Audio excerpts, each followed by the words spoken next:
श्री श्री जगन्नाथ बलदेव सुभद्रा मई की जय।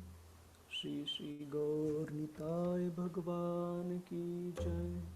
श्रीला प्रभुपाद की जय। गुरु महाराज की जय। जय राधा माधव कुंज बिहारी। जय राधा माधव कुंज बिहारी। जय गोपी जना वल्लभ गिरिवरधारी। जय गोपी जना वल्लभ गिरिवरधारी। यशोदानंदन व्रज जनरंजन। यशोदानंदन व्रज जनरंजन। जमुना तीरा वनचारी। जमुना तीरा वनचारी। जय राधा माधव कुंज बिहारी। जय राधा माधव कुंज बिहारी। श्री कृष्ण चैतन्य प्रभु नित्यानंदा। श्री अद्वैता गदाधर श्रीवासादि गौरभक्तवृंदा। हरे कृष्णा कृष्णा कृष्णा हरे हरे। हरे रामो रामो रामो हरे हरे। हरे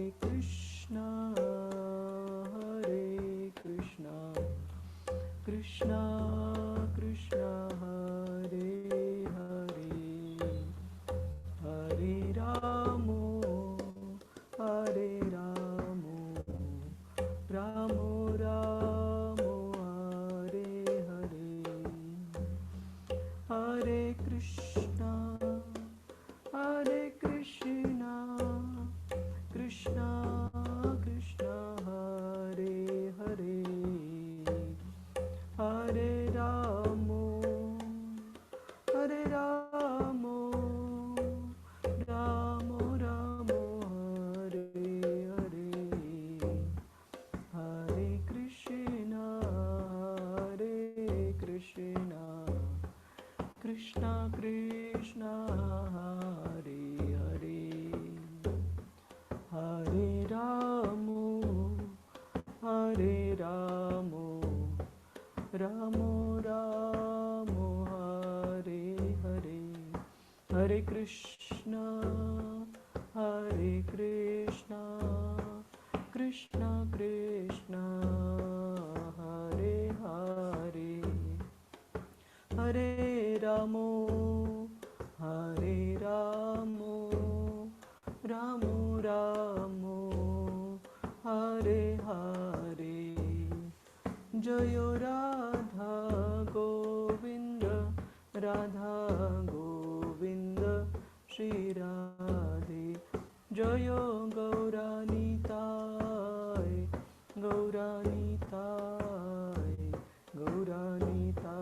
जय गौरानीताय। जय जय प्रभुपाद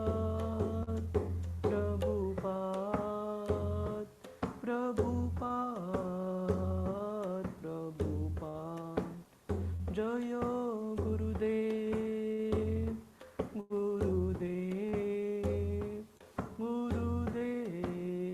जय गुरुदेव। हरिनाम संकीर्तन की जय। श्रील प्रभुपाद की जय, गुरु महाराज की जय।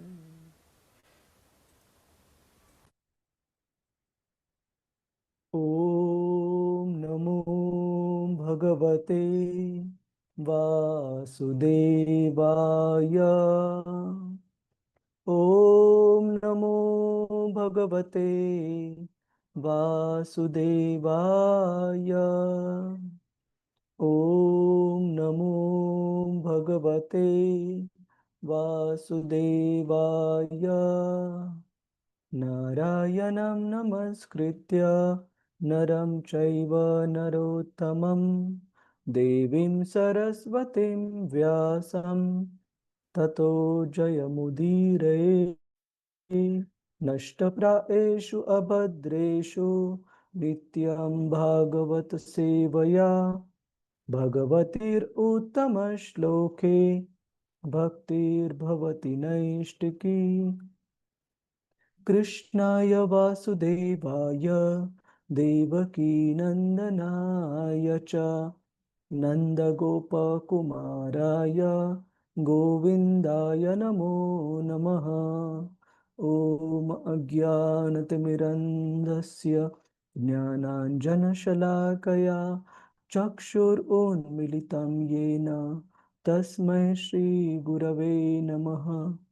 श्रीचैतन्यमनोभीष्टं स्थापितं येन भूतले स्वयं रूप कदा मह्यं ददाति स्वपदान्तिकं।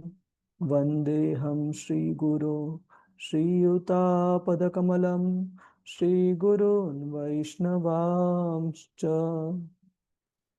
श्रीरूपं सागरजातं सगना रघुनाथान्वितं तं सजीवं साद्वैतं सावधूतं परिजनसहितं कृष्णचैतन्यदेवं श्रीराधा कृष्णपदान् सहगना ललिता श्रीविशाखान्वितांश्च। हे कृष्ण करुणा सिन्धु दीनबन्धु जगत्पते गोपेश गोपिका कान्त श्रीराधाकान्त नमोऽस्तुते। तप्त कांचन गौरांगी श्रीराधे वृंदावनेश्वरी वृषभानुसुते देवी प्रणमामि हरिप्रिये।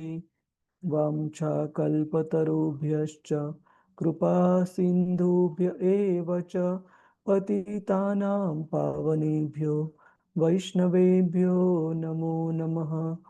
नमः ॐ विष्णुपदाय कृष्णपृष्ठाय भूतले श्रीमते भक्तिवेदान्त स्वामिन् इति नामिने।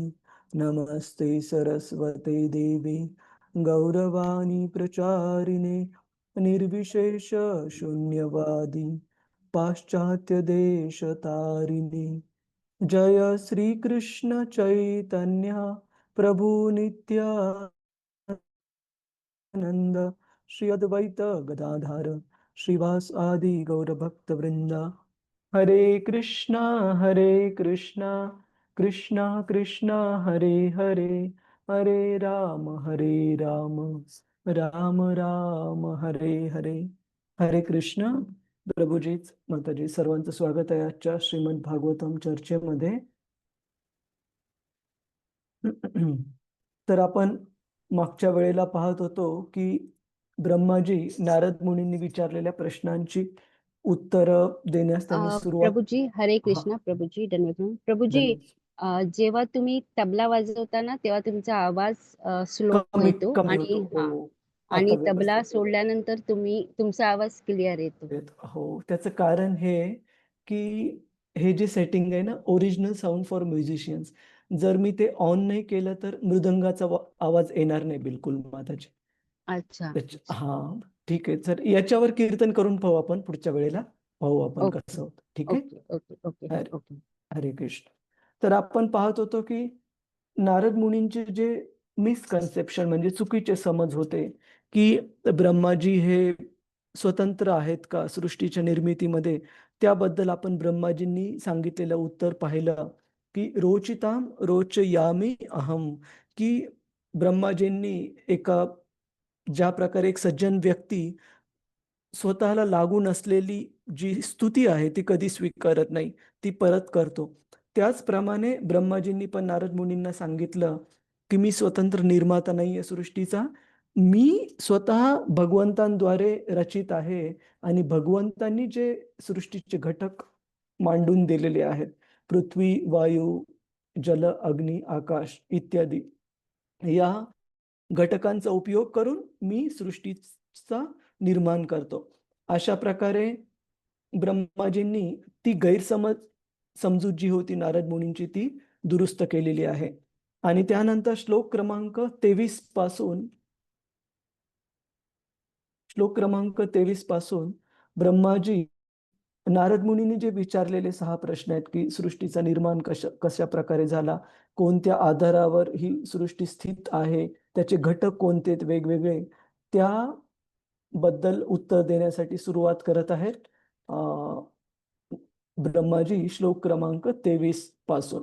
तर आणि मी तुम्हाला एक स्लाइड पण समजावून सांगण्याचा प्रयत्न केला, पण मागच्या वेळेला स्क्रीन शेअर मध्ये ही स्लाइड आपल्याला दिसलीच नाही, तर आपण पुन्हा एकदा पाहू. तर श्लोक क्रमांक 23 ते श्लोक क्रमांक 42 जवळपास 17-18 श्लोक हे थोडेसे टेक्निकल, म्हणजे थोडेसे आपण टेक्निकलला मराठीमध्ये काय म्हणतो, तात्विक किंवा तत्वज्ञानाचे आपल्याला वाटतील आणि समजवायस थोडंसं अडचण वाटू शकते, तांत्रिक. हा, तरी पण आपण शक्य होईल तेवढं समजून घेण्याचा प्रयत्न करू. हे जे स्कीमॅटिक हे केलंय, आपण ड्रॉ केलंय त्याच्या आधारावर. तर कृपया निराश होऊ नका जरी हा भाग समजण्यासाठी अवघड वाटला तर. जसं की उदाहरण दिलं जातं, की आपण कधी औषध घेतो डॉक्टरनी दिलेलं, तर जर आपण शिकलेलो असो थोडंफार त्याचे हे पाहिले, काय काय घटक आहेत त्याचे, तर कधी थोडं कळू शकतं, कधी ते औषध अजिबात आपल्याला कळणार पण नाही, की काय काय घटक आहे, त्याचा अर्थ काय. परंतु आपल्याला डॉक्टरांवर विश्वास असतो, त्या आधारावर आपण घेतो आणि त्याचा फरक जाणवल्यानंतर आपल्याला कळतं, की ते औषध गुणकारी होतं का नाही. त्याचप्रमाणे जे गुरु शिष्य परंपरेमध्ये आलेले आचार्य आहेत, नारद मुनी, ब्रह्माजी, नारद मुनी, श्रील व्यासदेव, शुकदेव गोस्वामी आणि पुढची गुरुच्या परंपरा श्रील प्रभुपादांच्या माध्यमातून. तर त्या गुरु शिष्य परंपरेवर आपल्याला विश्वास पाहिजे, की व्यासदेवांनी श्रीमद भागवतामध्ये जे पण दिलेले मुद्दे आहेत, ते सर्व आपल्या हृदय शुद्धीकरणासाठी आहेत आणि भगवत धामात जाण्यासाठी आपल्याला तयार करण्यासाठी आहेत. त्याच्यामुळे आपण हे नाही समजायला पाहिजे, की मला जे आवडतं तेच मी ग्रहण करणार आणि जे थोडंसं तांत्रिक वाटतं, थोडंसं समजवायस अवघड जातं, ते मी सोडून देईल. आपण त्याचा पण शक्य होईल तेवढा आपल्या भगवंतांनी आपल्याला जी पण बुद्धी दिलेली आहे, त्याचा उपयोग करून चांगल्यात चांगलं समजून घेण्याचा प्रयत्न करू. ठीक आहे का? प्रभुजीच, माताजीच, हरे कृष्ण. हो प्रभूजी. हो हो प्रभूजी. हो हो प्रभूजी. तर यासोबत आपण सुरुवात करू. श्लोक क्रमांक 23 कृपया म्हणण्याचा प्रयत्न करा. महत महत्तस्तु विकुर्वाणात् महत्तस्सु पूर्वाण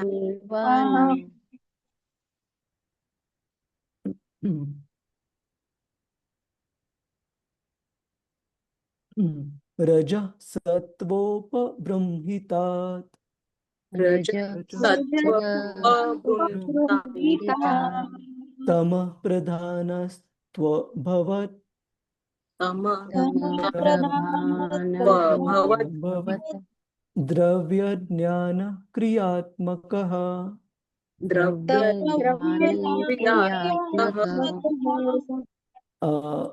कुणाला वाचायचंय का? प्रभूजीच, माताजीच, हरे कृष्ण. संजना माताजी. हरे कृष्ण पादाजी. हरे कृष्ण. संजना माताजी तुम्ही हा वाचा. अर्चना माताजी तुम्ही पुढचा वाचा. हो चालेल. हरे हरे कृष्ण. सादर प्रणाम प्रभूजी. धन्यवाद.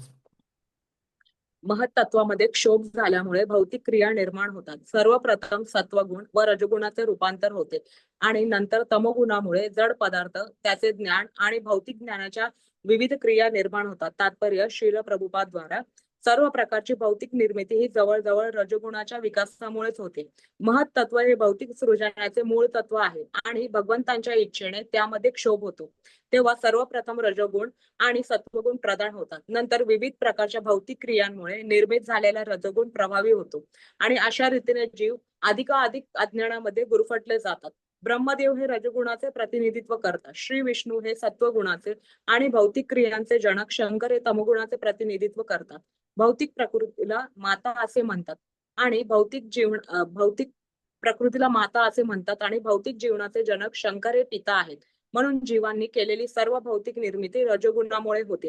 निरनिराळ्या युगांमध्ये निरनिराळी आयुर्मर्यादा असते व निरनिराळ्या प्रकारचे गुण प्रधान असतात. कलियुगामध्ये ज्यामध्ये रजगुण सर्वाधिक प्रमाणात प्रधान असतो. मानवी संस्कृतीच्या प्रगतीच्या नावाखाली निरनिराळी कार्य केली जातात आणि त्यामुळे जीव आपले आध्यात्मिक स्वरूप अधिकाधिक प्रमाणात विसरत जातात. सत्वगुणाच्या किंचित जोपासनेने देखील अध्यात्म स्वरूपाची आंशिक अनुभूती होऊ शकते. परंतु रजोगुणाच्या प्राबल्यामुळे सत्वगुण दूषित होतो. म्हणून मनुष्य त्रिगुणांच्या पलीकडे जाऊ शकत नाही. त्यामुळेच विविध पद्धतीच्या जोपासनेने सत्वगुणामध्ये दृढपणे स्थित असूनही सदैव त्रिगुणातीत भगवंतांचा साक्षात्कार होणे जीवांसाठी अशक्य असते. दुसऱ्या शब्दात स्थूल पदार्थांना आदिभूतम, त्यांचे पालन आदिदैवम आणि भौतिक क्रियांच्या प्रेरकास अध्यात्मम असे म्हणतात. भौतिक जगतात ही तीन तत्वे प्रामुख्याने कार्यरत असतात. द्रव्ये, त्यांचा पुरवठा आणि गोंधळलेल्या जीवांद्वारे निरनिराळ्या प्रकारच्या भौतिक निर्मितीमध्ये त्यांचा उपयोग. हरे कृष्ण प्रभूजी, सादर प्रणाम. धन्यवाद. श्रील श्रील प्रभुपाद की जय. तर या ठिकाणी जे तीन प्रकारचे गुण आहेत जे सृष्टीच्या निर्माणासाठी कारणीभूत आहेत त्यांच्याबद्दल सांगितलेलं आहे. तर आपण एकदा सिक्वेन्स थोडक्यात हाय लेवलवर पाहण्याचा प्रयत्न करू आणि त्याच्यानंतर तुम्हाला आपण डिटेलमध्ये जाऊ श्रील प्रभुपादांच्या तात्पर्यामध्ये. तर श्रीमद भागवताच्या दुसऱ्या स्कंदाच्या 5व्या अध्यायामध्ये सांगितल्याप्रमाणे जे सृष्टीचा सिक्वेन्सला जी रचना आहे एका पाठोपाठ एक कशा प्रकारे होती त्याचं इथे आपण स्कीमॅटिक मध्ये दाखवलेलं आहे की ह्या पूर्ण सृष्टीचे जे निर्माता आहे ते कारणव दक्षाय विष्णू, ज्यांना महाविष्णू पण म्हटलं जातं आणि जे की भगवंत कृष्णांच्या विस्तारित विस्तारित रूप आहेत. म्हणजे आपण याच्याबद्दल अगोदर चर्चा केलेली आहे. एकदा मी नोटपॅड उघडतो, 1 मिनिट.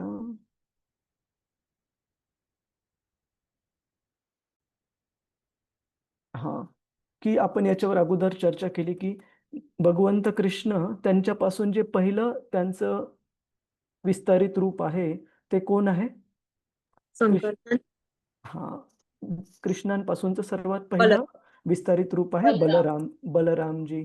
बलरामजींपासून जे पहिलं जे विस्तारित रूप निघतं ते जे चतुर्भुज एक्सपान्शन, ज्याला की आपण चतुर्भुज म्हणजे इंग्रजीमध्ये म्हणतो क्वाड्रपल एक्सपान्शन, त्याच्यामध्ये आहेत वसुदेव,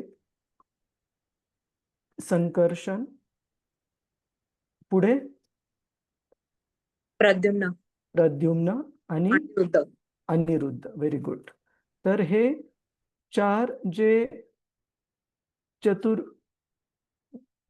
क्वाड्रपल जे 4 विस्तारित रूप आहेत बलरामजींपासून येणारे. त्यानंतर पुढे संकर्षण. हा, संकर्षणापासून जे 1 मिनिट, नारायण आणि त्यांच्यापासून पुढचं क्वाड्रपल एक्सपान्शन ज्यांचे सेम नाव आहेत. वसुदेव, संकर्षण, प्रद्युम्न, अनिरुद्ध. आणि ह्या संकर्षणांपासून म्हणजे दुसऱ्या चतुर्व्यूह विस्तारित रूपातल्या संकर्षणांपासून जे पुरुष अवतार आहेत, 3 पुरुष अवतार, शिरोदक्षाई विष्णू, हिरण्यकशाही विष्णू आणि गर्भोदकशाही विष्णू.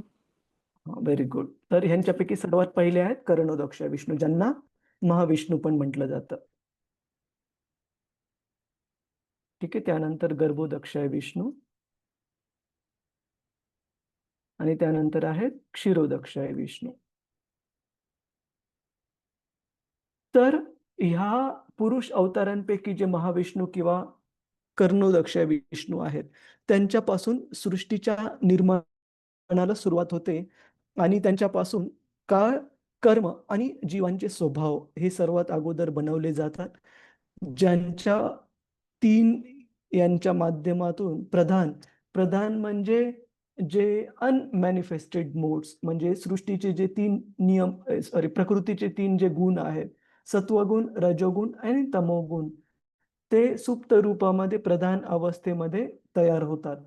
त्यानंतर महत्त्व, ज्याच्यामध्ये की सत्व, रज आणि तमोगुण यांचं मिश्रण आणि काल, कर्म, स्वभाव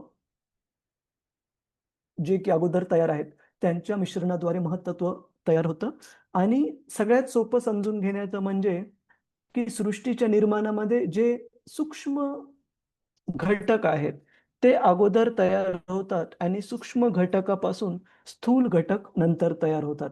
म्हणजे subtle matter is created first and from subtle the gross matter comes about. सूक्ष्म घटक अगोदर तयार होतात आणि त्यापासून स्थूल घटक नंतर तयार होतात. तर महत्त्वापासून सर्वात अगोदर अहंकार जो आहे, जो की तमो गुण गुणाला दर्शवतो, तो अगोदर तयार होतो आणि त्या अहंकारापासून सत्वगुण, रजोगुण आणि तमोगुण यांची उत्पत्ती होते.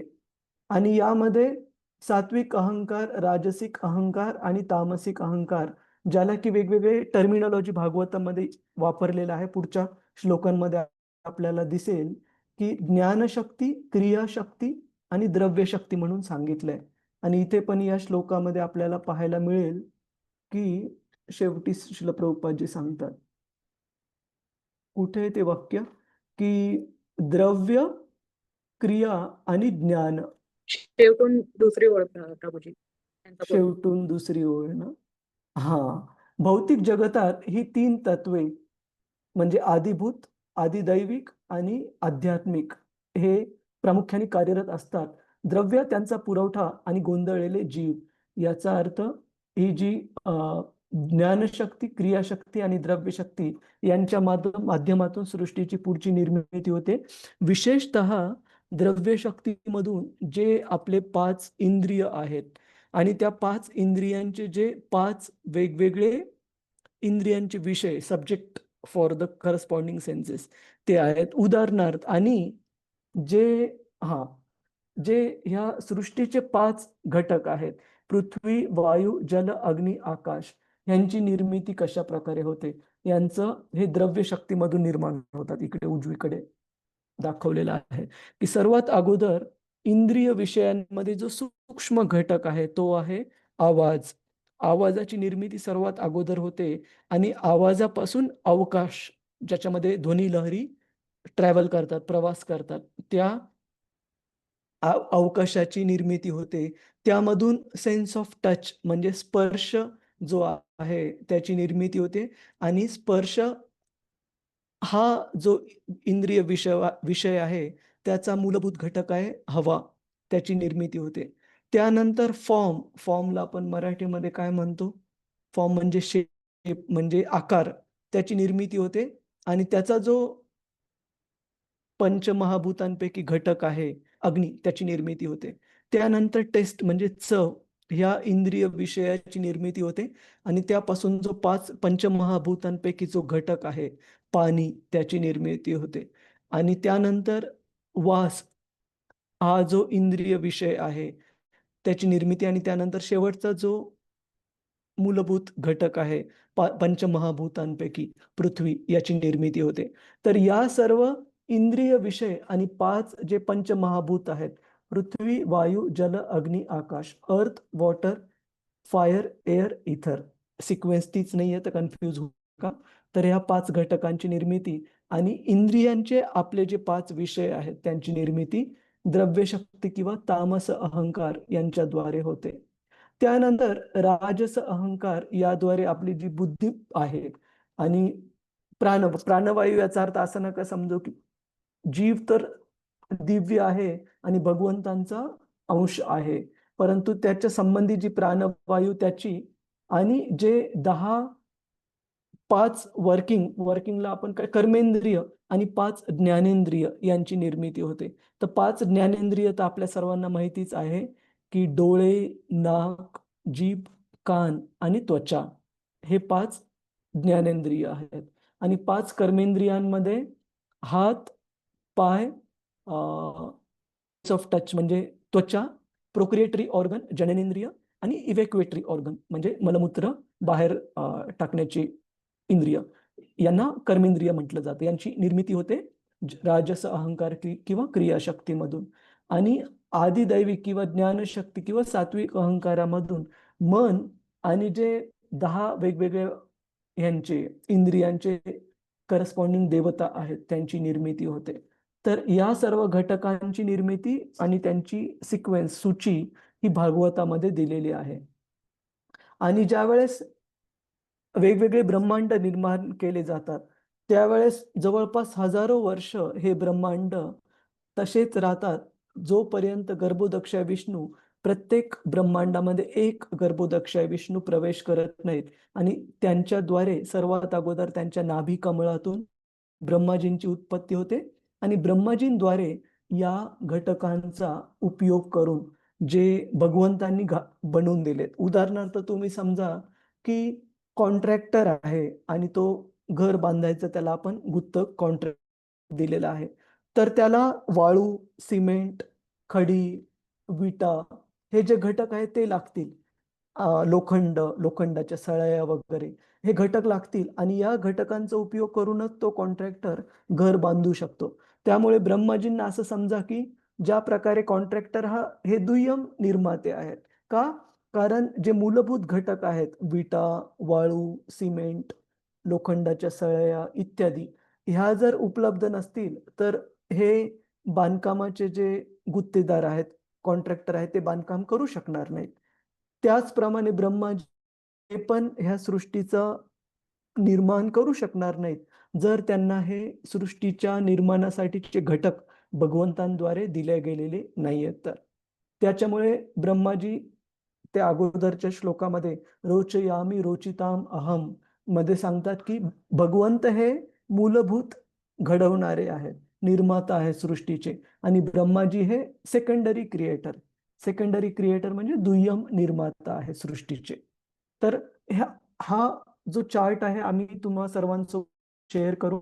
तुम्ही स्वतः पण एकदा वाचू शकता. जसं आपण पुढे जाऊ श्लोकांमध्ये तसं एक एक हे घटक कशा प्रकारे तयार होतात याच्याबद्दल ब्रह्माजी उत्तर देतील. तर सध्या पुरतं या श्लोकाच्या तात्पर्यात जाण्यापुरतं आपण ठीक आहोत का प्रभूजीज, माताजीज? हरे कृष्णा. सगळं एकदाच लक्षात राहणार नाही, काही हरकत नाही, हे तुमच्यासोबत शेअर केलं जाईल. पण समजून घेण्याचा मूलभूत मुद्दा हा की भागवतामध्ये ह्या सृष्टीच्या निर्माणाचा पूर्ण सिक्वेन्सला आपण मराठीमध्ये काय म्हणतो प्रभूजी, माताजी? क्रम. हा पूर्ण सृष्टीच्या निर्माणाचा क्रम हा श्रीमद भागवतामध्ये दिलेला आहे. ठीक आहे, आपण आता तात्पर्य पाहू. श्रील प्रभुपादजी सांगतात तात्पर्यामध्ये की कोणत्याही गोष्टीच्या निर्माणासाठी महत्वाचा गुण कोणता आहे? रजोगुण. तर सत्वगुण, रजोगुण आणि तमोगुण या 3 गुणांचा आपण कॅरेक्टरिस्टिक, त्यांचे गुण किंवा कसं ओळखायचं ते आपण पाहू. भगवद्गीतेमध्ये दिलेलं आहे. भगवद्गीतेमध्ये डेडिकेटेड अध्याय आहे प्रकृतीचे 3 गुण, the 3 modes of material nature. सर्वांनी पाहिला आहे का तो अध्याय प्रभूजीच, माताजीच, भगवद्गीतेमध्ये? हो प्रभूजी, गुणत्रय विभाग योग. हा, आपण एकदा इथे पण दाखवू. माझ्या मते 14वा अध्याय आहे.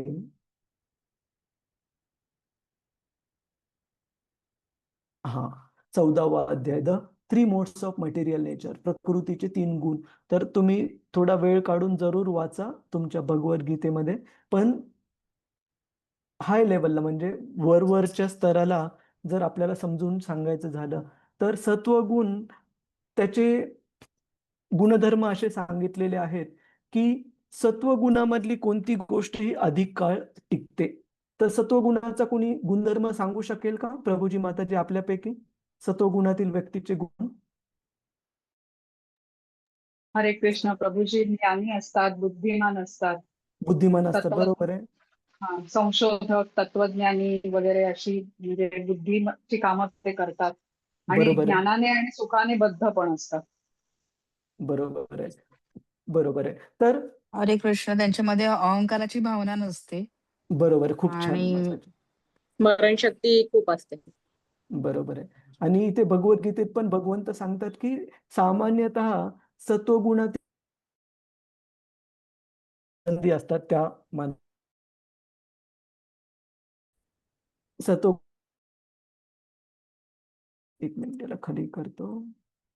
हा, ते व्यक्ती हे सामान्यतः समाधानी भगवंतांकडून जे प्राप्त झालेले आहे त्याच्यामध्ये समाधानी आनंदी आपल्याला पाहायला मिळतील. त्याच प्रकारे रजोगुणाचे काय गुणधर्म सांगितलेत प्रभूजी माताजी? की रजोगुण म्हणजे कोणतीही गोष्ट अधिकाधिक मात्रेमध्ये प्राप्त करण्याची भावना, ज्याला की आपण हाव मराठीमध्ये म्हणतो. इथे पण भगवंत सांगतात की सत्वगुणाला कसं ओळखायचं? अनलिमिटेड डिझायर्स अँड लॉंगिंग्स, म्हणजे कितीही भगवंतांच्या कृपेने प्राप्त झाले तरी तो मनुष्य काही समाधानी आहे का? नाही. अधिकाधिक प्राप्तीची इच्छा आणि अधिकाधिक भौतिक आनंद उपभोगण्याची इच्छा हे रजोगुणाचं दर्शक आहे, रजोगुणाचा गुणधर्म आहे.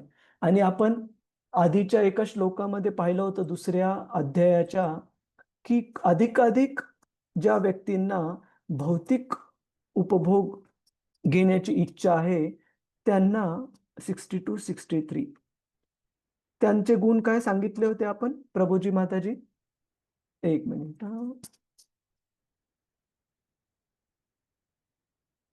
62-63.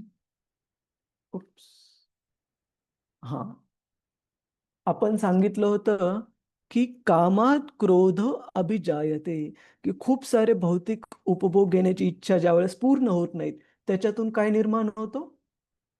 क्रोध. क्रोध ज्याला आपण मराठीमध्ये राग म्हणतो. याचा अर्थ की जे व्यक्ती खूप रागीट आहेत त्यांनी एक समजून घ्यायला पाहिजे की तो क्रोध त्याचा उगम कुठून आहे? खूप साऱ्या भौतिक गोष्टी प्राप्त करण्याच्या ज्या इच्छा आहेत त्या इच्छा ज्यावेळेस पूर्ण होत नाहीत, समाधान होत नाही, त्यावेळेस व्यक्तीमध्ये क्रोध निर्माण होतो. हरे कृष्ण. क्लिअर आहे प्रभूजीच माताजीच? हे झालं रजोगुणाचं प्रतीक, रजोगुणाचे गुणधर्म. आणि तमोगुणाचे गुणधर्म काय काय सांगता येतील? कोण सांगेल? आळशी असतो. आळशी आळशी असतो, आणि अज्ञानता, फार झोपायला आवडतं. अज्ञान. अज्ञान. हा, खूप सारं झोपायला आवडतं आणि काहीच न करण्याची भावना. चालेल, जसं की आपण ते हिंदीमध्ये खूप एक म्हण आहे ना की आज करो सो कल, कल करो सो परसो, इतनी भी क्या जल्दी है जब जीना है बरसो. की अशी त्यांची प्रवृत्ती असते तमोगुणातील व्यक्तींची, की आजचं उद्यावर ढकलणार, उद्याचं परवावर ढकलणार, आळशी प्रवृत्ती, कोणती गोष्ट वेळेवर करायची नको, अशा प्रकारची मानसिकता म्हणजे तमोगुणाचं प्रतीक आहे. तर भागवतामध्ये सांगितलंय की भौतिक जगाच्या निर्मितीसाठी किंवा भौतिक जगातल्या, हरे कृष्ण, भौतिक जगातल्या कोणत्याही गोष्टीच्या निर्मितीसाठी रजोगुण महत्वाचा आहे. का? कारण रजोगुण याचा अर्थ की ज्याला आपण मराठीमध्ये काय म्हणता येईल की काहीतरी गोष्ट करण्याची, निर्माण करण्याची जी प्रवृत्ती आहे. जसं की रजोगुणातले व्यक्ती आपल्याला कधीच शांत बसलेले दिसणार नाही. इकडून तिकडे, तिकडून इकडे धावपळ, मेहनत आणि काहीतरी करण्याची जी प्रवृत्ती आहे ती त्यांच्यामध्ये दिसून येते, जी की वाईट नाहीये. सृष्टीच्या निर्माणामध्ये पण या रजोगुणाची गरज आहे. आणि या रजोगुणाचे प्रतिनिधित्व करणारे देवता कोण आहेत प्रभूजीच माताजीच? कोण प्रतिनिधी आहेत? ब्रह्माजी. ब्रह्माजी. खूप छान. आणि सत्वगुणाचे प्रतिनिधी कोण आहेत? विष्णूजी. विष्णू. आणि तमोगुणाचे शंकर. शंकर. शिवजी, शिवजी. शंकर. तर इथे सांगितलेलं आहे की, एक मिनिट, भौतिक प्रकृतीला माता म्हणतात. भौतिक प्रकृती म्हणजे मटेरियल नेचर. भौतिक प्रकृती ही कोण आहे? त्यांचे प्रतिनिधी कोण दर्शवतं भौतिक प्रकृती? दुर्गादेवी. दुर्गादेवी. दुर्गादेवी किंवा भवानी किंवा ज्यांना आपण पार्वती पण म्हणतो. सती, पार्वती, दुर्गादेवी, भवानी, शंकरांची अर्धांगिनी, त्या आहेत या भौतिक प्रकृतीच्या प्रतिनिधी. ठीक आहे. आणि त्यांचे जे हजबंड पती आहेत शिवजी, ते आहेत तमोगुणाचे प्रतिनिधी. म्हणजे ह्या सृष्टीचं ज्यावेळेस प्रलयाचं जे काम असतं, सृष्टी संपवण्याचं जे काम असतं, ते काम कोण इन्चार्ज आहेत त्याचे? शिवजी, शंकर. आणि हे जे शिव आणि पार्वती आहेत, हे देवतांमध्ये जरी गणना असली तरी, जरी मागच्या वेळेला मी आपल्या सगळ्यांना सांगितलं होतं की काही देवता जसे शिवजी, दुर्गादेवी, गणेशजी हे आध्यात्मिक जगामध्ये पण शाश्वतरित्या उपस्थित आहेत आणि भगवंतांचे महान भक्त आहेत. त्याच्यामुळे सामान्य देवतांसोबत ह्यांची तुलना करणं अयोग्य आहे. आणि जर आपण भगवंतांचे महान भक्त म्हणून जर यांना अप्रोच केलं तर योग्य पद्धत आहे. भगवंतांचे महान भक्त म्हणून त्यांना आदर प्रणाम अर्पण करणं, ना की कोणत्या भौतिक कामासाठी जाणं. जसं की मी नेहमी उदाहरण देतो की ज्यावेळेस मी एखाद्या प्रभूजींजवळ, किरण जाधव प्रभूजींजवळ गेलो, प्रभूजी आपण कसे आहात विचारपूस केली आणि कोणतं भौतिक गोष्ट त्यांना मागितली, द्या मला 100 रुपये, 1000 रुपये, तर ते पुढच्या वेळेला मी जर व्यवस्थितपणे त्यांची विचारपूस करत असेल तर त्यांच्या मनामध्ये शंका येईल की अरे, ही व्यक्ती गोड आवाजात तर विचारपूस करत आहे, पण त्यानंतर काहीतरी भौतिक गोष्ट मागते, त्याच्यामुळे ते टाळतील, नको नको, तुम्ही विचारू नका आणि पैसे पण मागू नका. त्याच प्रकारे देवी देवतांना भौतिक कार्यासाठी मागणी करणं प्रत्येक वेळेस, याचा अर्थ भौतिक गोष्टींची देवाणघेवाण करण्यासारखं आहे. पण भक्त हे सर्व प्रत्येक जीवाच्या आणि विशेषतः देवी देवतांचा पण आदर प्रणाम त्यांना अर्पण करतात. भक्तीच्या मार्गामध्ये त्यांचं जे नित्यस्थान आहे त्याला आधारभूत घेऊन. क्लिअर आहे प्रभूजीच माताजी? हरे कृष्ण. शिवजी, पार्वती, गणेशजी कशा प्रकारे आध्यात्मिक जगतामध्ये यांचं नियमित स्थान आहे आणि त्यांना सामान्य देवतांच्या रूपामध्ये नाही तर भगवत भक्तीमध्ये विशेष स्तरावर त्यांचा आदर सन्मान आपण करतो. सगळ्यांना क्लिअर आहे प्रभूजीच माताजी? हरे कृष्ण. हो हो, प्रभूजी. प्रभूजी, हो प्रभूजी. आणि भगवद्गीतेमध्ये अजून एक महत्वाची गोष्ट सांगितली. ह्या महत्वाच्या मुद्द्यांचा प्रभूजीच माताजी आपण सर्वांनी प्रॅक्टिकल यूज, म्हणजे आपल्या दैनंदिन जीवनामध्ये काय वापर आहे हे समजून घेणं खूप महत्वाचं आहे. भगवद्गीतेत सांगितलंय की कोणतीही गोष्ट सत्वगुणामध्ये असेल तर ती अधिकाधिक लांब काळापर्यंत टिकू शकते, चालू शकते. उदाहरणार्थ 2 विद्यार्थ्यांचं उदाहरण घ्या की एक असा विद्यार्थी जो की मला आज अभ्यास करण्याचा मूड आहे म्हणून मी करेल आणि पूर्ण रात्रभर जागून अभ्यास करेल, परंतु दुसऱ्या दिवशी कधी जर त्याचं मन नसेल तर तो सोडून देईल. परंतु जो कन्सिस्टंटली म्हणजे नियमितपणे 2, 3, 4, 5 काय घंटे अभ्यास करायचा आहे, नियमितपणे करत असेल आणि इग्नोरन्स म्हणजे तमोगुणातला विद्यार्थी म्हणजे आज नाही उद्या करू, परीक्षेला अजून 1 वर्ष आहे, बघू, आत्ता गडबड करायची गरज नाहीये. तर ह्या 3 विद्यार्थ्यांचं आपण उदाहरण घेतलं तर कोणत्या विद्यार्थ्याची शक्यता जास्तीत जास्त आहे परीक्षेमध्ये यश मिळवण्याची?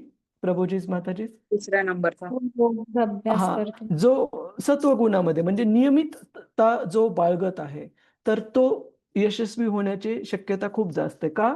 कारण रजोगुणातला जो आहे तो रात्रभर जरी पूर्ण जागायची तयारी असेल तरी त्याच्यामध्ये नियमितता नाहीये. आज अभ्यास केला, उद्या सोडून दिला, परवा पुन्हा केला, त्याच्यानंतर पुन्हा सोडून दिला. तर कन्सिस्टन्सी, नियमितता खूप महत्वाची. त्याच्यामुळे भगवद्गीतेत सांगितलंय की जर आपल्याला एखाद्या गोष्टीमध्ये यश प्राप्त करायचं आहे तर त्या गोष्टीसाठी प्रयत्न शक्य होईल तेवढे सत्वगुणात करणं खूप आवश्यक आहे. सत्वगुणाचा एक मूलभूत घटक आहे नियमितता, कन्सिस्टन्सी. असं नाही की आज मन केला नाही तर अभ्यास, नाही तर सोडून दिला, त्याला काही उपयोग नाही, धर सोड वृत्तीला. तर इथे भागवतामध्ये पण सांगितलेलं हेच आहे की सत्वगुणाच्या किंचित जोपासनेने पण आध्यात्मिक स्वरूपाची आंशिक अनुभूती. म्हणजे आध्यात्मिक जीवनामध्ये जर परिपूर्तता प्राप्त करायची आहे तर कन्सिस्टन्सी सत्वगुणामध्ये जोपासना करणं खूप महत्वाचं आहे. रजोगुणाचं म्हणजे तेच झालं की आज मन झालं केलं, नाहीतर सोडून दिला, त्याला अर्थ नाहीये. आणि अजून एक गोष्ट भगवद्गीतेमध्ये श्रील प्रभुपादजी खूप व्यवस्थित छान समजावून सांगतात की सत्वगुण हा आध्यात्मिक प्रगतीसाठी एका लॉन्च पॅड सारखा. लॉन्च पॅड म्हणजे उदाहरणार्थ मी नेहमी उदाहरण देतो की खूप चांगलं मॉडर्न वॉरफेअरचं फायटर जेट असू द्या, ठीक आहे, F-15, F-16 काय आजकालचे नाव आहेत ते, परंतु त्या फायटर जेटला जर आपण आपल्या साध्या जमिनीवर ठेवला असेल, उदाहरणार्थ शेतातल्या जमिनीवर, ते उडू शकेल का प्रभूजीच माताजीच? किती चांगला असेल तरी उडू शकेल का? नाही ओढू शकत. नाही उडू शकणार का? कोणती गोष्ट लॅकिंग आहे तिथे? रनवे लागेल खडबडीत प्रभू. असं रनवे. पाहिजे. हा, की त्या फायटर जेटला उड्डाणासाठी जे कणखर आणि सपाट भूभाग पाहिजे, रनवे पाहिजे, तर तो कणखर भूभाग नसल्यामुळे किती पॉवरफुल फायटर जेट असेल ते उडू शकणार नाही. त्याप्रमाणे श्रील प्रभुपादजी सांगतात की आध्यात्मिक जीवन तसं पाहायला गेलं तर सत्वगुणामध्ये नाही, शुद्ध सत्वामध्ये स्थित असतं. परंतु त्या शुद्ध सत्वाला प्राप्त करून घेण्यासाठी सत्वगुण हा लॉन्च पॅड सारखा आहे. म्हणजे जसं कणखर रनवे जर असेल तर विमान त्याच्यावरून उड्डाण घेऊ शकतं. त्याचप्रमाणे आपलं आध्यात्मिक जीवन पण त्याच्यामध्ये प्रगती होऊ शकते जर आपण प्रॉपर त्याला बेस म्हणजे रनवे म्हणजे सत्वगुण जर जर निर्माण नाही, डेव्हलप किंवा सत्वगुण जर आपण आत्मसात केला, आणला आपल्या वागण्यामधून, गुणांमधून, तर त्याच्यामधून आध्यात्मिक गुणामध्ये प्रगती करणं हे सोयीस्कर आहे. जर आपण निम्न गुणांमध्ये राहिलो, जसं की रजोगुण असो, तमोगुण असो, तर आध्यात्मिक प्रगती थोडीशी अवघड जाईल. क्लिअर आहे प्रभूजीच माताजी सगळ्यांना? हो प्रभूजी. ठीक आहे, पुढे जायचं आपण. कुणाचा काही प्रश्न आहे का? सगळे शांत आहेत? हरे कृष्ण. प्रभूजी. ठीक आहे, आपण पुढे जाऊ. श्लोक क्रमांक 24. सोहंकार इति प्रोक्तो सोऽहंकार इति प्रोक्तो विकुर्वन् समभूत्त्रिधा विकुर्वन् समभूत्त्रिधा वैकारिकस्तैजसश्च वैकारिकस्तैजस्य तामसश्चेति यद्भिदा तामसश्चेति यद्भिदा द्रव्यशक्ति क्रियाशक्ति द्रव्यशक्ति ज्ञानशक्तिरिति प्रभो. ज्ञानशक्तिरिति प्रभो. हरे कृष्ण. अर्चना माताजी. हरे कृष्ण प्रभूजी. हरे कृष्ण. येस माताजी. अशा रीतीने स्वकेंद्रित भौतिक अहंकार 3 रूपांमध्ये रूपांतरित झाल्यावर सत्वगुण, रजोगुण आणि तमोगुणातील 3 विभाग पदार्थांची उत्पत्ती करणारी शक्ती, भौतिक निर्मितीचे ज्ञान आणि अशा भौतिक क्रिया मार्गदर्शित करणारी बुद्धी म्हणून जाणला जातो. हे नारदा, हे सर्व समजण्यास तू योग्यच आहेस. तात्पर्य शिला प्रभुपाद द्वारा शिला प्रभुपाद की जे भौतिक अहंकार किंवा जड पदार्थांची असलेल्या एकरूपतेशी जाणीव ही पूर्णपणे स्वकेंद्रित आणि भगवंतांच्या अस्तित्वाचे स्पष्ट ज्ञान नसलेली असते. हा स्वकेंद्रित अहंकारच भौतिकवादी जीवनासाठी इतर साधन सामग्रीने बद्ध होणे आणि भवबंधन निरंतर चालूच ठेवण्याचे कारण आहेत. भगवद्गीतेतील 7व्या अध्याय श्लोक क्रमांक 24 ते 27 या स्वकेंद्रित अहंकारांचे सुंदर वर्णन करण्यात आले आहे. स्वकेंद्रित निराकार वाद्यांची भगवंताविषयक धारणा स्पष्ट नसते तरीही ते स्वमताने निष्कर्ष काढतात की काही विशिष्ट कार्यांसाठी भगवंत आपल्या मूळ निराकार आध्यात्मिक अस्तित्वापासून साकार भौतिक रूप धारण करतात. स्वकेंद्रित निराकारवादी ब्रह्मसूत्र आणि इतर महत्वपूर्ण अशा वैदिक ज्ञान ग्रंथांचे अध्ययन करण्यास उत्सुक असले तरी त्यांची भगवंताविषयक ही चुकीची धारणा चालूच असते. विविध गुणांच्या संमिश्रणांचे अज्ञान हेच भगवंताच्या साकार रूपांच्या अज्ञानाचे कारण आहे. भगवंताचे सच्चिदानंद स्वरूप निराकारवादी जाणू शकत नाही, कारण भगवंत अभक्तासमोर प्रकट न होण्याचा अधिकार स्वतःकडे राखून ठेवतात. भगवद्गीतेसारख्या शास्त्रांच्या सखोल अध्ययनानंतरही हे लोक केवळ दुराग्रही दुराग्रहीपणामुळे निराकारवादीच राहतात.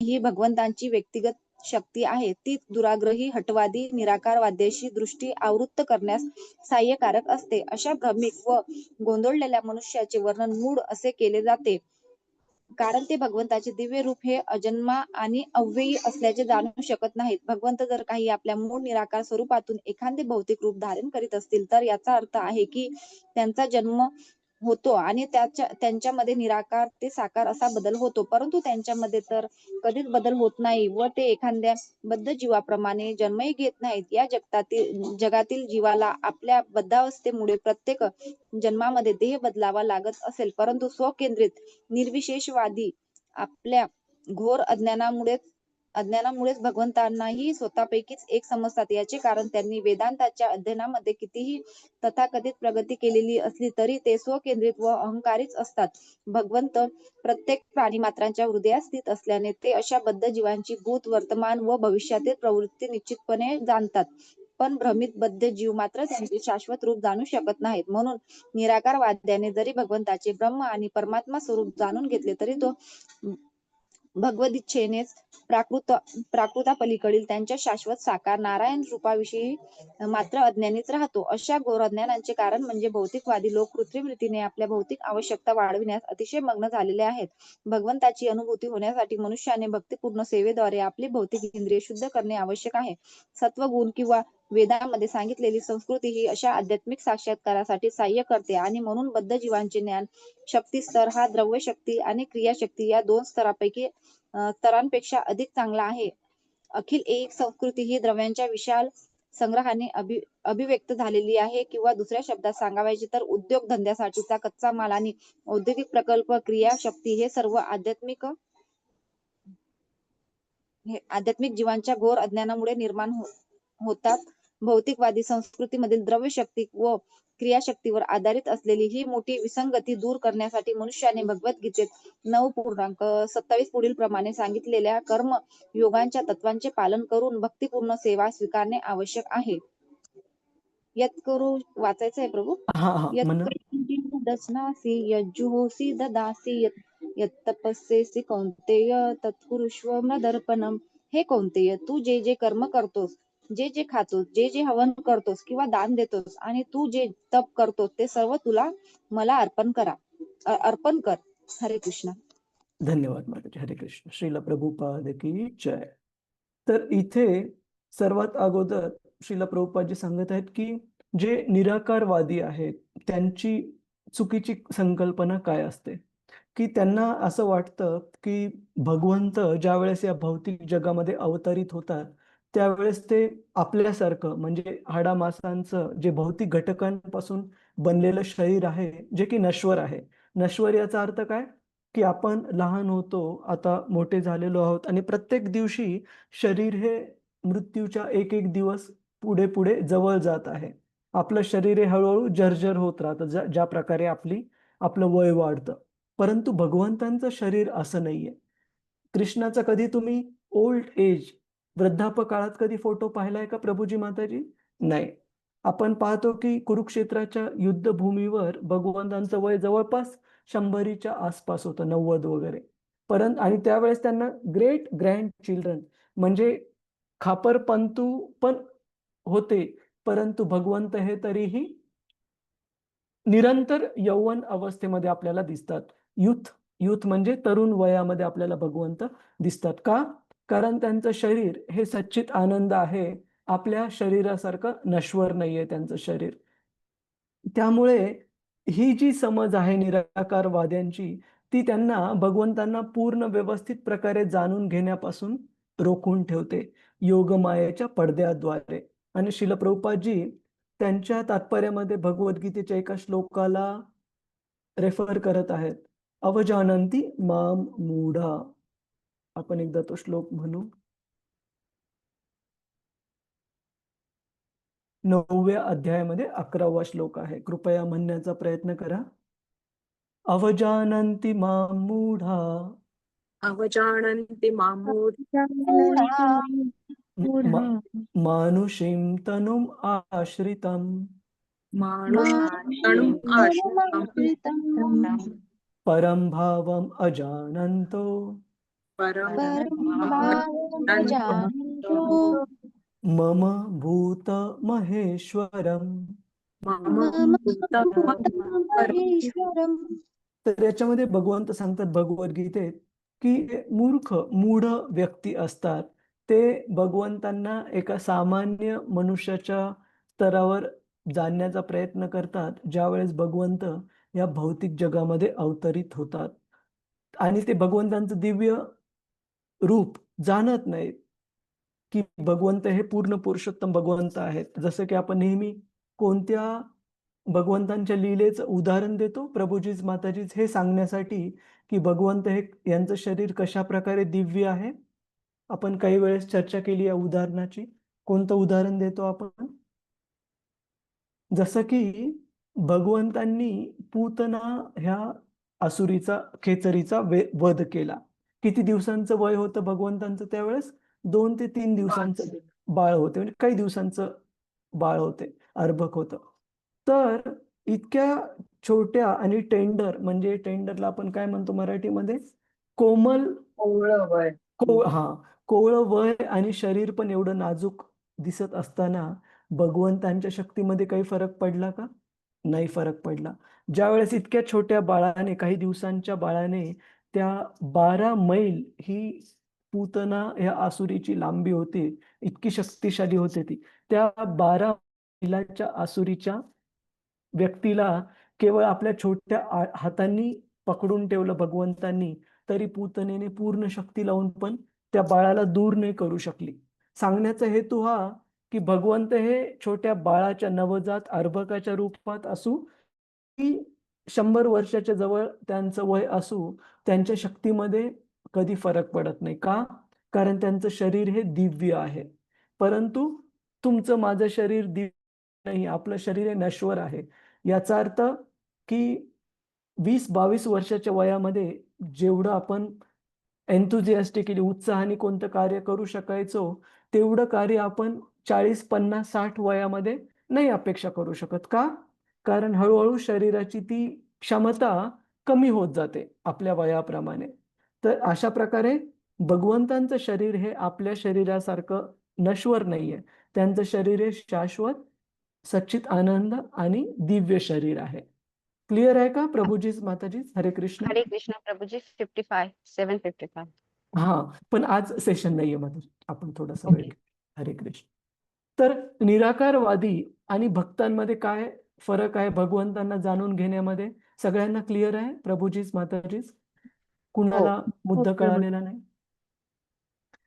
आपल्याला हे बाकीचे जे तांत्रिक मुद्दे आहेत ना प्रभुजी माताजी, ते लक्षात नाही राहिले तरी चालतील, पण जे बेसिक आहे, मूलभूत मुद्दे आहेत कृष्णाबद्दल भगवद्गीतेमध्ये जे पुन्हा पुन्हा ठासून सांगितलेले आहेत भगवंतांनी, ते सर्व क्लिअर पाहिजे.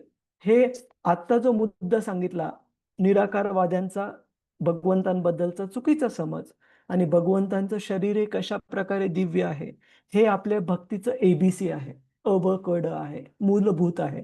त्याच्यामुळे कुणाला जर कळालं नाही तर दुसऱ्यांदा तिसऱ्यांदा सांगण्यामध्ये काही प्रॉब्लेम नाहीये. पण कृपया याला इग्नोर करू नका, दुर्लक्ष करू नका. ठीक आहे का प्रभुजीच माताजीच? हरे कृष्ण. हरे कृष्ण प्रभूजी. हा माताजी, हरे कृष्ण. येस माझा प्रश्न असा होता की इकडे अहंकार म्हणून या श्लोकामध्ये पण अहंकार दिलंय आणि तुम्ही जो चार्ट समजावला ना त्याच्यामध्ये पण अहंकार, तर अहंकाराला एवढं प्राधान्य इकडे का दिलेलं आहे ते मला कळालं नाही. खूप छान प्रश्न आहे की हा जो अहंकार आहे ना, एक मिनिट माताजी प्रभू, याला जरा फॉल्स हा शब्द. तर अहंकार या शब्दाचा अर्थ आहे इगो आणि सामान्यतः याला निगेटिव्ह कन्नोटेशनला आपण मराठीमध्ये म्हणतो नकारार्थी अर्थाने आपण ओळखतो अहंकाराला, की वाईट आहे. परंतु याच्या विरुद्ध आपला शाश्वत इगो म्हणजे ट्रू इगो पण आहे.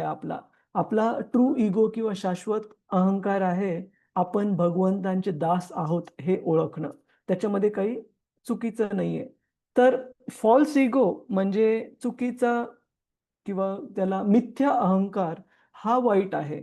परंतु जो खरं समजून घेणं स्वतःला भगवंतांच्या अंशाच्या रूपामध्ये हा वाईट नाहीये माताजी. तर जो ट्रू इगो आहे तो सोर्स आहे बाकीच्या ज्ञानशक्ती, क्रियाशक्ती आणि द्रव्यशक्ती यांच्या निर्माणामध्ये सोर्स किंवा स्त्रोत आहे. ठीक आहे माताजी.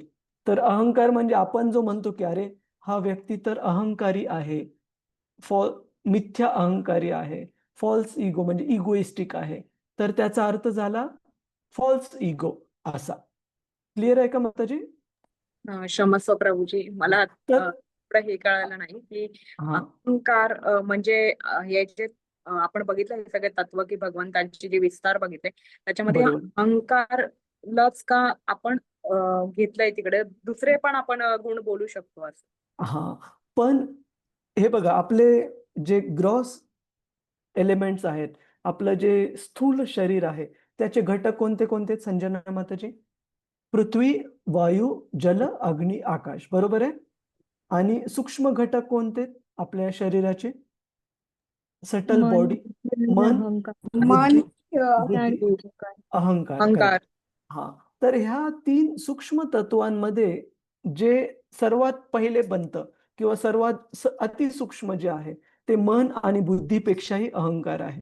तर जसं आपण निर्माणाच्या सिक्वेन्समध्ये क्रमामध्ये सांगितलं, अगोदर सूक्ष्म घटक तयार होतात, त्यांच्यापासून स्थूल घटकांची निर्मिती त्यानंतर होते. तर अहंकाराला का सांगितलंय? कारण आपले जे शरीरातले जी बनावट आहे, घटक आहेत, त्या घटकांमध्ये सर्वात पहिल्या घटकाची निर्मिती जी होती ती इगो किंवा अहंकार आहे.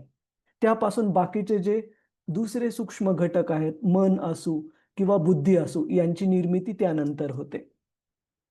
ठीक आहे माताजी. तर सूक्ष्म यांची निर्मिती पहिले, स्थूल यांची निर्मिती त्यानंतर. आणि सूक्ष्म मध्ये पण सिक्वेन्स किंवा क्रम आहे, कशाची अगोदर कशाची नंतर. ज्या प्रकारे 5 पंचमहाभूतांमध्ये पण क्रम दिलेला आहे, सिक्वेन्स आहे. तर काय क्रम दिसतो आपल्याला? इथर म्हणजे अवकाश, जे की सर्वात सूक्ष्म आहे 5 घटकांपैकी, पंचमहाभूतांपैकी, त्याची निर्मिती सर्वात अगोदर. त्याच्यानंतर एअर, हवा, जे की त्यापेक्षा कमी सूक्ष्म आहे. का? कारण आपण हवेला जाणू शकतो स्पर्शानुसार, परंतु अवकाशाला जाणू नाही शकत. त्याचप्रमाणे हवेनंतर दुसरं सूक्ष्म घटक कमी सूक्ष्म आहे, अग्नी. आपण त्याला जाणू शकतो आणि अनुभवू पण शकतो त्याच्या उष्णतेच्या माध्यमातून, स्पर्श न करता. त्यानंतर कमी सूक्ष्म घटक आहे पाणी, ज्याला आपण अनुभवू शकतो, स्पर्श करू शकतो आणि त्याची चव पण घेऊ शकतो. त्यानंतर कमी सूक्ष्म घटक आहे पृथ्वी, ज्याला आपण अनुभवू शकतो, त्याचा वास घेऊ शकतो, स्पर्श करू शकतो, चव पण चाखू शकतो मातीच्या कणाची. ठीक आहे माताजी. या सर्व घटकांमध्ये सर्वात सूक्ष्म, अतिसूक्ष्म जो घटक आहे तो अहंकार आहे. त्याच्यामुळे त्याचं सर्वात अगोदर निर्मिती होते. सूक्ष्म घटकातून स्थूल घटकांची निर्मिती त्या त्या क्रमाने. ठीक आहे का संजना माताजी? हो प्रभूजी, धन्यवाद. आता समजलं प्रभूजी.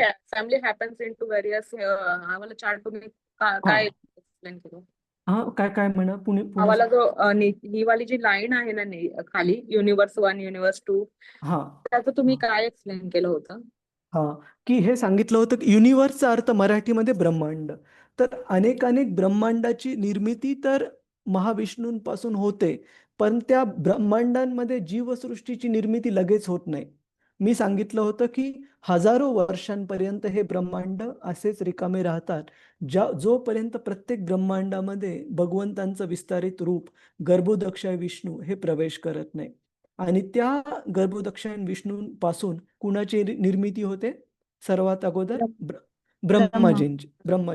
गर्भोदक्षाय विष्णूंच्या नाभी मधून नेवलमधून कमळ उगवतं आणि त्या कमळातून ब्रह्माजींची उत्पत्ती होते आणि त्या ब्रह्माजींद्वारे सेकंडरी क्रिएशन म्हणजे बाकीच्या सर्व जीवांची निर्मिती होते. मग त्याच्यामध्ये जलचर असू, हिंसक पशु असू किंवा पक्षी असू किंवा मानव असू किंवा अतिसूक्ष्म जीव वगैरे असू, अशा 84 लाख योनींमधील जीवांची जी निर्मिती होती ब्रह्माजींद्वारे होते. तर हे सांगितलेलं मी ब्रह्मांडांबद्दल. हो प्रभूजी, धन्यवाद प्रभूजी. हरे कृष्ण. हरे कृष्ण, हरे कृष्ण. आणि तुम्ही मला हाच चार्ट रेफर करताना पाहाल, जोपर्यंत आपण श्लोक 42-43 क्लिअर करत नाही तोपर्यंत एकच चार्ट आपण रेफर करत राहू.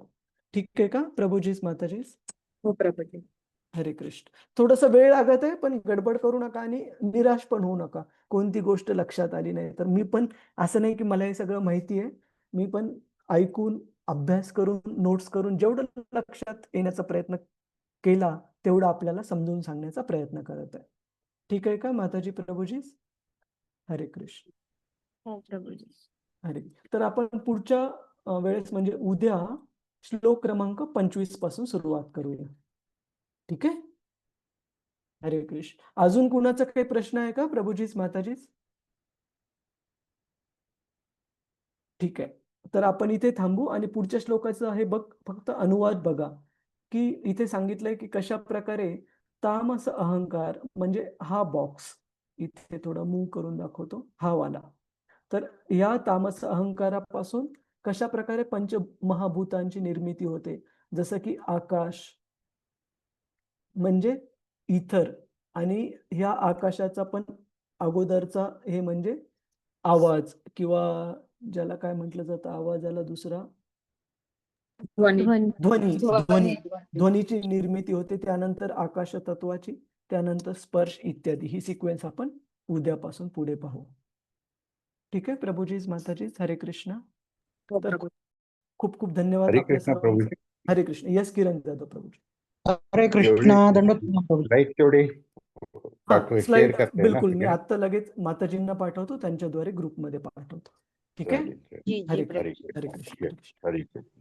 वामच्या कल्पतरुभ्यश्च कृपा सिंधुभ्य एव च पतितानां पावनेभ्यो वैष्णवेभ्यो नमो नमः. अनंत कोटी वैष्णव वृंद की जय. वैष्णव ठाकूर की जय. श्रील प्रभुपाद की जय.